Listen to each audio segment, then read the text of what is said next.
Welcome back to Henry Harrison's Entrepreneur's Business and Finance podcast featuring Kep Kepner of Kepner CPA.com. Before we get started, like and subscribe so you don't miss another episode. Enjoy the show. Welcome to the Henry Harrison podcast, Entrepreneur's Business and Finance. We are very happy today to have Kep Kepner. I'll have to ask about, I think the nickname's probably obvious, Kepner and Kep, but see if there's any history to that. And he is a repeat entrepreneur, and he presently has two companies, one called Kepner CPAs, which makes sense since that's his last name, and another one called Mindsmarts, which I'll let him explain. Well, hello, Kep. Hi, how are you, Henry? Thanks for having me on. I've always known that I was going to be in business for myself. My dad was a small business owner. He manufactured awnings and windows and storm doors and those kind of things in Wichita, Kansas. And I went to work for him during the summers and made a lot of mistakes, learned about business. So I've known from the start of my life that I was going to be in business for myself. How And about that? Yeah, that's really, so you had a good role model and some good examples to learn from, it sounds like. he wasn't the best role model. He also taught me I didn't want to be in his business. So when you have a family business, a lot of my clients are family-owned businesses. There's all the family dynamics that are involved in that. And that can really mess with the business decisions that need to be made. In my case, it was really a blessing when my dad said he couldn't afford me after I got out of grad school. And so I went out at that point on my own and started my career. He wasn't the best business role model, but working in his company was just great because I made mistakes when I was 15, 16, 17 through college at summer jobs. I made mistakes that I didn't have to make when I was in my 20s then. So it was great. Since we went down, you're obviously doing very well with these two companies, and I want to get to that. But since you talked about mistakes and role models, you have a non-traditional path. Why don't you share a little bit about that and then share a little bit about your real estate ventures Sure. before you started your accounting firm that you now have? So I started out in sales with a division of IBM called the Service Bureau Corporation. And so I found out that I was a marginal salesman. So that was a scary point for me to think, okay, I've got all these skills and a reasonable communicator, and yet I was marginal. And so what happened in that period of time is that I think I see it today in a lot of younger people. I was chasing the next greatest technology and went to about four different technology firms. And in each case, I was a marginal salesman. And I decided, at least I guess I was intuitive enough to say, this really isn't working. Don't want to do it a fifth time. I found a CPA firm in Dallas called Alfred Maroney and Company, and I went to work in their consulting department. And at that time, one of the things that we did was design and implement computer systems for small businesses. And that was where I was able to use my ability to communicate and my work that I'd had in the technology world to bring it to bear. And what I learned about me is that when I was selling something that I had control over, I could sell like crazy.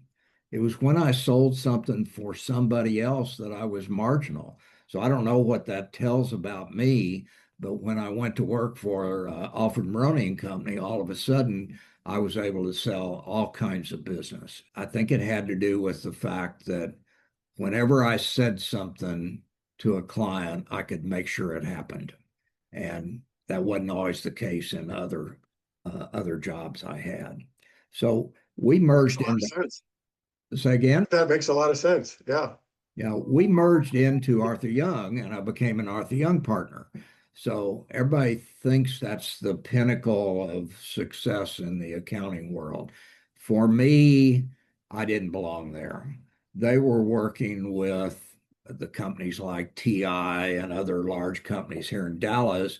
And I was used to an environment where I was dealing with the business owner and working with them and seeing their successes and their flaws. And that even though that's a highly prestigious world to be a partner in the big, at that time, the big eight accounting firms, that wasn't the place for me.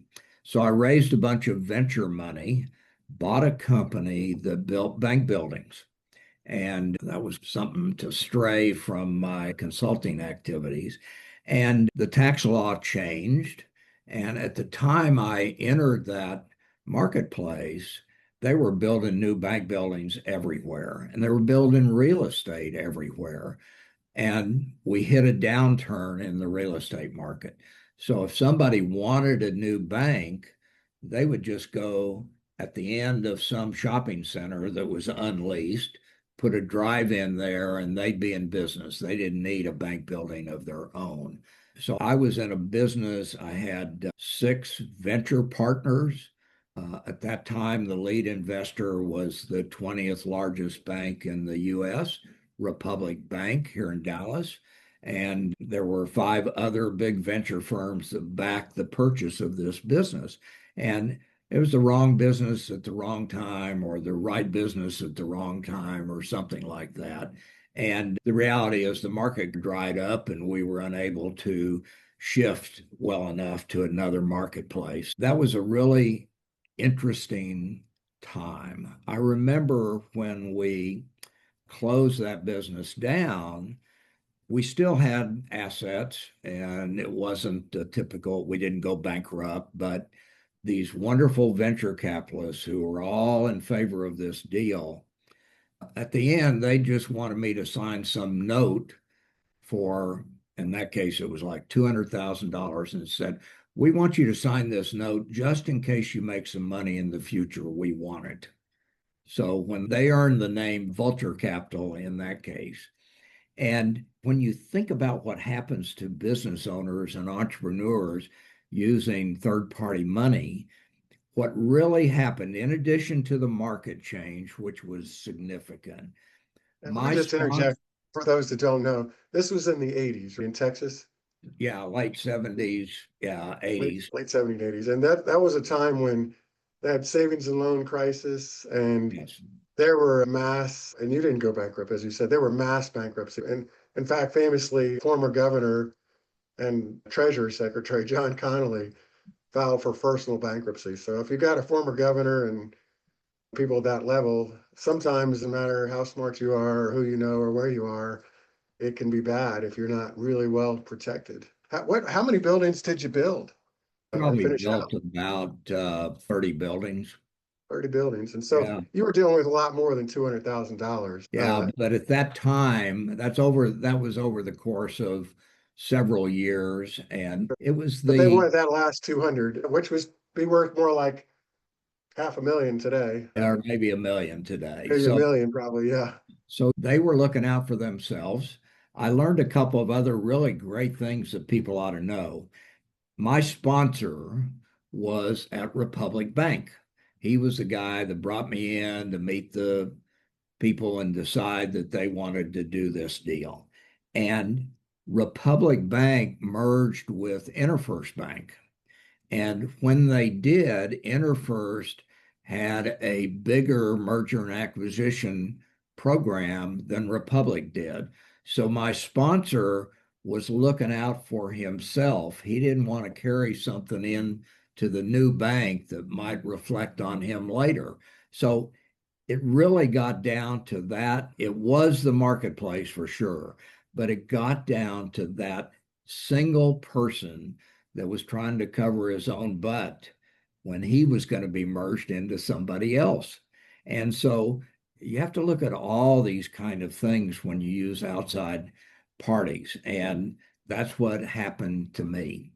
Fortunately, before I started that, when I was at Alfred Roning Company, we were even though we were on the consulting side, we were required to have our CPA. So I had my CPA. And when this company went down and I was booted up to chairman of the board, it sometimes happens with no salary, and they closed the business on me. I started Kepner CPA in my bedroom. So that's the way this firm got started. And there are 8 people right now. And And some of this may have been a little later than what you had happened, but because I guess I don't know when the savings and loan, when all the really bad devastation hit, but I met some real estate developers. They were partners with banks. So back then, savings and loans would be a partner, kind of like a VC. You wouldn't have that today. And then the RTC, an arm of the federal government, took over the bank and called the loan. oh, But the deal with the absolutely. developer was the bank is a financial partner. So they weren't ever planning on calling a loan because they were in on it together as partners. But once the government took it over, it's okay, we have this outstanding money. You're the developer. And so they would get wiped out. Absolutely. Happen every day. And during that, fortunately, I had a little bit of money and I was starting to build my accounting practice. So I was not devastated financially, but it was very hard on my family for sure. It's interesting, during that period of time, I had 2 car wrecks. Neither were my fault. Now, why did that happen? Probably because I wasn't paying attention. I was distracted. Turns out they were not my fault. But at the same time, when somebody has this great amount of stress in their life, things happen. And when you have an entrepreneurial spirit about you, you figure you can get through that in some way. But that's really hard from time to time, and probably more hard on a family than on the entrepreneur themselves.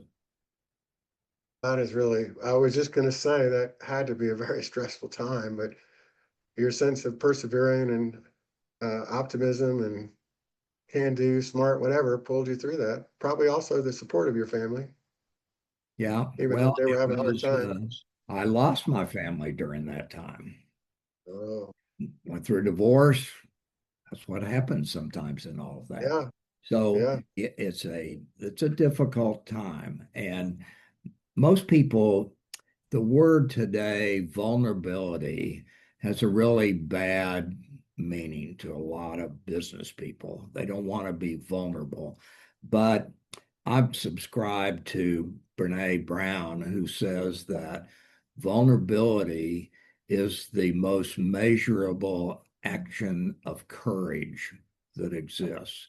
When somebody starts a business, they really are at their most vulnerable. They're giving up a job, security supposedly from all that, and they're going into the unknown. There's a Zen principle called Shoshin, and Shoshin defines vulnerability as a period of not knowing.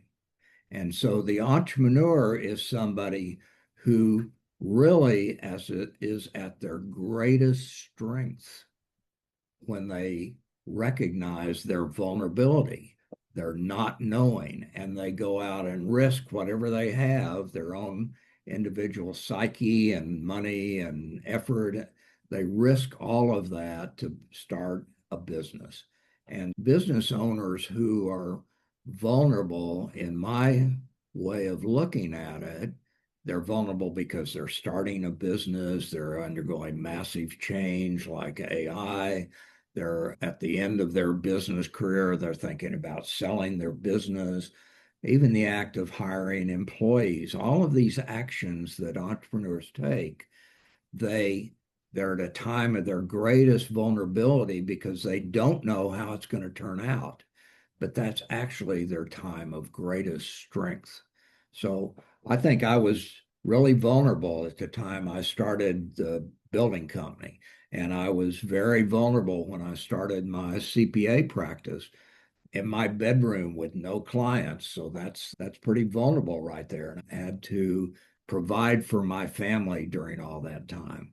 I think that entrepreneurs are a different breed because when you're vulnerable, that's the time when your creativity takes hold. And that's when you see things that other people don't see.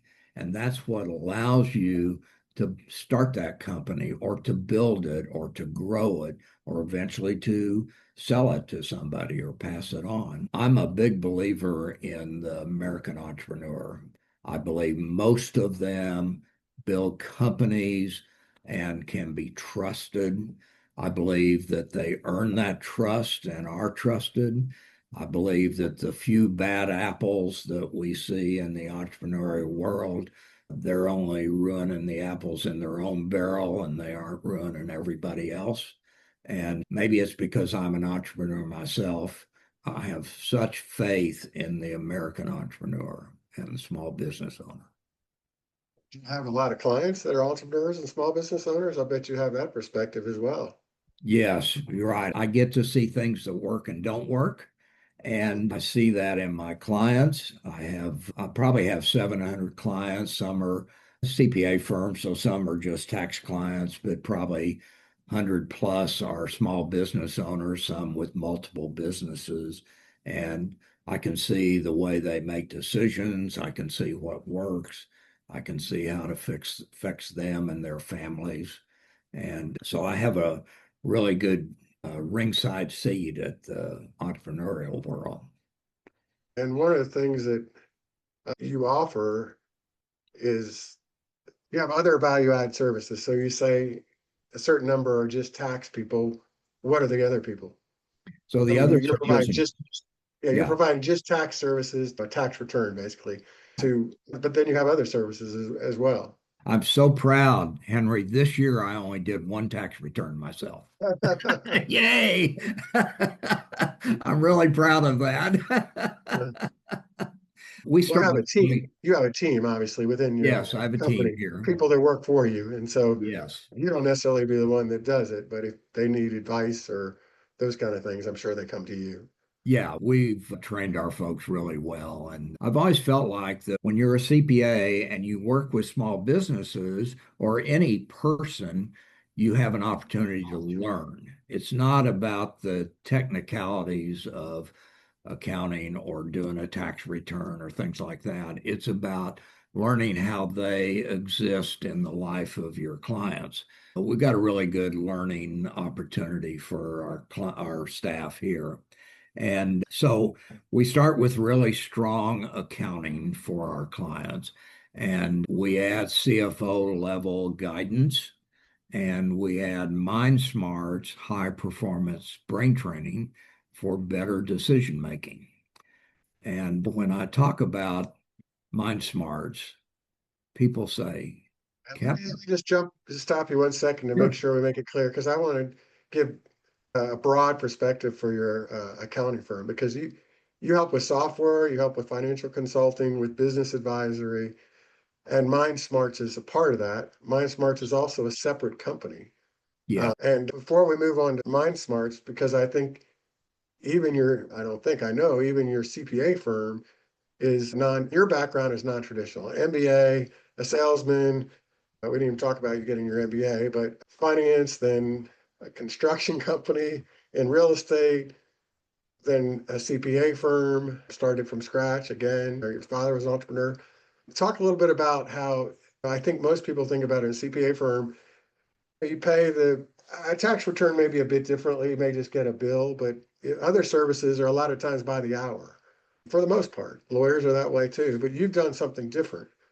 I'd really like you to share that So, if you could. so yeah, it's becoming a little more popular to think about being a fractional CFO or a fractional controller for a small business.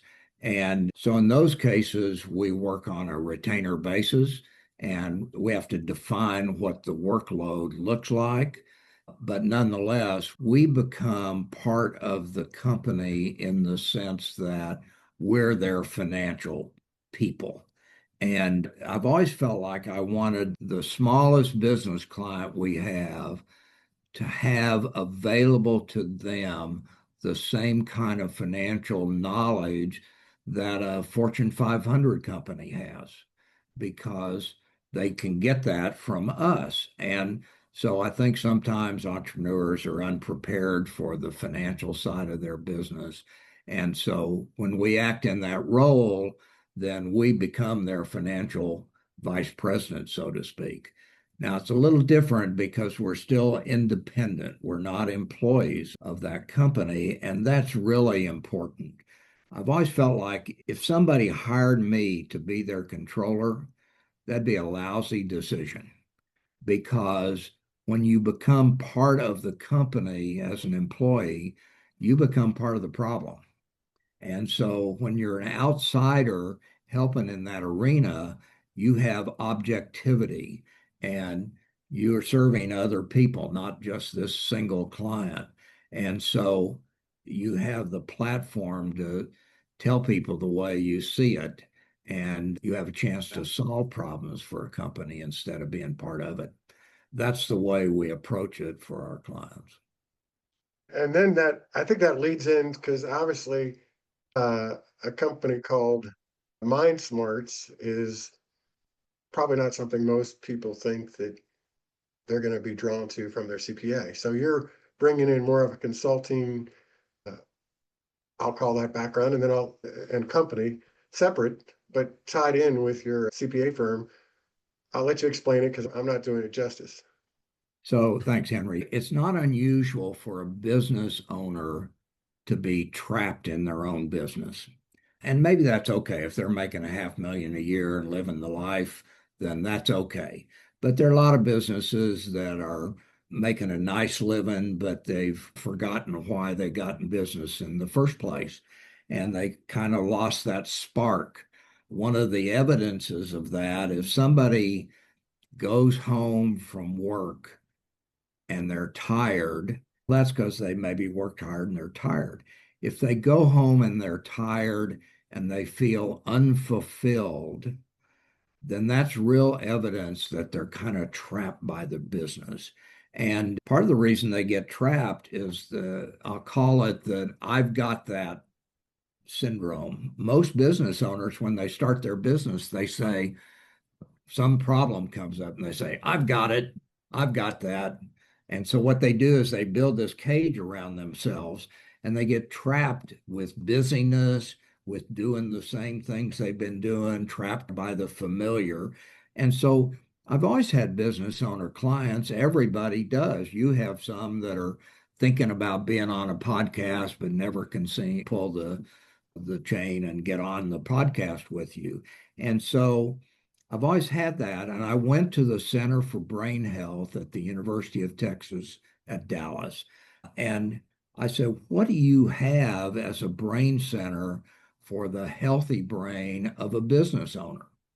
And because I didn't know what a brain center did, was it all medical? What in the world was this? So I learned about their protocols. I took their training. It was so good that I had everybody in my firm take the training. And if that wasn't enough, I went back and have a contractual agreement with them to be able to deliver their science through Mindsmarts to business owners, my own client base, and others. And basically, the science says that if you learn to think differently about things that are important to you, you actually grow brain cells. If you want to build your bicep, you're going to get a dumbbell and you're going to work your muscle, right? So when you want to work your brain, you can't shake your head. You've got to take on strong, important, difficult challenges that get you to something that's going to move your needle. It's not about, boy, I handled 200 emails today. You don't feel good about that because you're going to have 200 tomorrow. So what you do is you figure out where you're going, you get real clarity on that, and that comes from using your brain, and you have clarity about it, and then you plan things every day that move you a step closer to moving your needle. That's what Mind Smarts is all about. And the some of it is the same stuff your grandmother talked to you about. And but it's got a scientific background. They can prove that you grow brain cells when you use your brain in a certain way. Henry, our brain is this little bit of our body, but it takes 20% of our nutrients every day, 20% of our hydration, about 12% of our blood flow through this little thing between our ears. It's a very hungry organ. And when you learn that and learn to use it properly, you can make better decisions. You can look at a business problem, analyze it more deeply, analyze it in greater breadth as well, bring in your own experience and knowledge to it, look at it from an emotional standpoint. You can take all of these elements and come up with a much better problem definition and alternate solutions. And when you have that mind smart kind of approach to things, you also encourage your curiosity and your innovation. So a lot of the things that we do at Kepner CPA, just instead of being a stodgy old CPA firm, we drink our own Kool-Aid, of course, and we use our brains in a different way so that we come up with solutions for clients, individual kinds of products, things that we can put in our arsenal for our business clients. And it's an interesting journey to your brain. I've traveled to 22 different countries, but my journey into my own brain was probably one of the strangest and most interesting, challenging trips that I've ever taken. And so when somebody pays attention to their brain and they know where they're going, they gain clarity and focus, then they really can achieve way more than they could when they don't pay attention to that. Didn't Wow, mean that is really. didn't mean to get on my soapbox about that, but Hey, I'm glad you did because that's a company you've started and you've integrated it with your CPA firm and you have clients and people want to hear about that. And sometimes the obvious things can be overlooked. It's very obvious that one of the most important things is how you think because that determines everything in your life and how your brain behaves. We don't think about it, but it's causing us to breathe, or causing us to move our hands around and walk. So, of course, it's very helpful to. I think we talked about this when we got to know each other, but I actually spent 5 years as an NLP certified practitioner trainer. A different approach, but same idea. The brain is very important, and there's the conscious, and there's subconscious, and there's patterns, and there's changing patterns, and I love it. yeah, it's a people do ask me, particularly when the last Trump big beautiful tax bill came out, they said, Kepner, why are you talking about the brain? Shouldn't you be reading the big beautiful tax bill every night and talking about that? I already know a lot of that stuff and know how to find out answers I don't. But the brain is so fascinating. It's such a beneficial activity for people to begin to think about it. And Mark Cuban recently said, whatever you don't lose your curiosity. When you learn to think well and open up your mind to a whole variety of different thoughts and different thinking patterns, you become, if you're not curious, you become curious. If you already are, you strengthen your whole innovation, the way you look at things. And it starts, like you said a minute ago, it really starts with a thought. In fact, everything we do starts with a thought. So if we are thinking differently about things that are important to us, we grow our brain cells. That's the science. And we become better decision makers. Maybe that's a good time to wrap up, unless you have something else to add. If you have a good story about how you helped, maybe without names, but I know you've got testimonials on your website, but someone who made some changes in the business and got their personal life in balance. And I'm sure you have some stories like that. Maybe made more money for themselves and their customers as well. I will tell you two stories. One is my own. Once I paid attention to brain health, we doubled our profits. we had a 25% revenue and growth without adding people. And I saved a third of my time in a CPA practice. Now, I'm forward thinking, so I've reinvested that in working on Mindsmarts and incorporating that and other things. But I saved a tremendous amount of time. And that gives me time to think instead of just being busy. I'm thinking about a particular client that their whole business was waiting on the next sale. They're not a retail company, but they were just waiting for somebody that had a particular kind of issue to come in. And because that's all they did, whenever those people didn't come in, they had losses. And so we've concentrated in their case on developing a wider net for these customers to come in, and with the idea that if it get overloaded, they have a way to compensate for that. But they haven't had a way until now of compensating for the underloading of their facilities and their people and their staff. In that particular case, a great little family held company doing about $2.5 million a year, and a big change in their profitability by changing the way that they cast their net and solving the problem. What if I get too much, by building their resources to be able to come in on a part-time basis to cover their added volume. They're not facing the same problem, which was just sitting around with nothing to do, waiting for that next customer. There are a number of examples like that. I'm coaching a couple of financial advisors right now, and in their case, it's more teaching them to be really strategic in who they are and what they want to accomplish. One of those guys is 60. So he says, I've got one more shot to really build my business.